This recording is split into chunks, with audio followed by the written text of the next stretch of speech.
ये PTI पर crack down कर देंगे तो अवाम रुक जाएगी। अवाम ना पहले रुकी है ना अब रुकेगी। अब कोई उम्मीद इंसाफ की जिंदा बची है? देखें, हमें कभी भी इन लोगों से ECP से कोई उम्मीद नहीं है। जी, हमारे साथ हालिया हमजा साहिबा मौजूद हैं, इनसे बात करते हैं। अस्सलाम वालेकुम अस्सलाम। बताइएगा, जो तहरीक इंसाफ ने धरने का ऐलान किया है उस हवाले से कैसी तैयारियां हैं, और उसके बाद अब जो हुकूमत ने लॉकडाउन का ऐलान कर दिया है?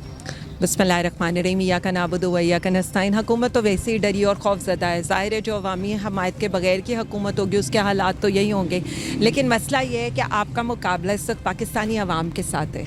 इनको ये लग रहा है कि ये PTI के ओहदेदारों को पकड़ लेंगे, ये PTI पर क्रैक डाउन कर देंगे तो अवाम रुक जाएगी। अवाम ना पहले रुकी है ना अब रुकेगी, और यही बात इस हुकूमत को समझनी चाहिए। इस हुकूमत की कोई स्टैंडिंग नहीं है, और 26वीं तरमीम जो है ना वो करवाने के बाद तो अब वैसे ही अगलों ने भी इनका साथ छोड़ ही देना है। और मैं सिर्फ इतना कहूँगी कि हमें अपनी आवाम के ऊपर पूरा भरोसा है, वो निकलेंगे भी और हम उनके साथ इंशाअल्लाह ताला इस कॉल पर लब्बैक कहते हुए इस्लामाबाद पहुँचेंगे। अच्छा मैडम, ये बताइएगा कि इलेक्शन कमीशन की इतनी बार जो है गलतियों के बायस इलेक्शन में जो इन्होंने कह लो कि रद्दोबदल कर दी है, उसके बावजूद आज आप इलेक्शन कमीशन आई थी, तो क्या अब कोई उम्मीद इंसाफ की जिंदा बची है? देखें, हमें कभी भी इन लोगों से ECP से कोई उम्मीद नहीं है।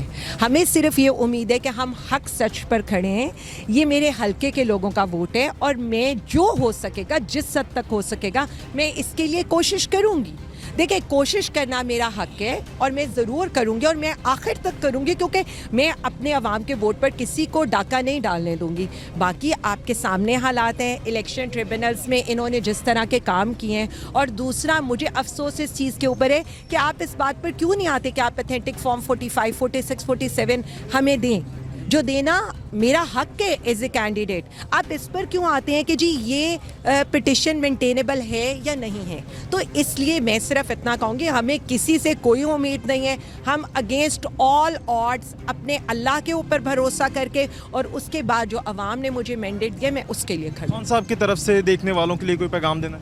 खान साहब की तरफ से पैगाम ये है कि हमारा लीडर डटा हुआ है, ना वो झुका है, ना वो डील करेगा, ना उसके प्लेटलेट्स गिरेंगे। मैं आपको ये बता रही हूँ कि वो कभी भी छोटे दरवाजे से सर झुकाकर नहीं आएगा। वो अवाम की हकीकी आज़ादी लेकर, आंखों में आंखें डालकर, सर उठाकर बड़े दरवाजे से निकलेगा और अवाम को नज़र आएगा। बिल्कुल नाज़रीन, हमारे साथ जो हालिया हमजा साहिबा हैं वो मौजूद थी, और उनके जो इस वक्त election commission, provisional election commission के ऑफिस के बाहर इस वक्त वो मौजूद थी, और अपना जो फॉर्म 45 और 47 जो कि ये जो पार्टी है वो इस चीज़ की दरख्वास्त गुजार है कि जो हमारे मैंडेट है चोरी हुए थे, वो मैंडेट वापस लौटाया जाए। इसी के साथ मुझे दें इजाज़त, अल्लाह निगहबान। इस तरह की और वीडियोस देखने के लिए सब्सक्राइब कीजिए हमारा चैनल और देखते रहिए PSPKG न्यूज़।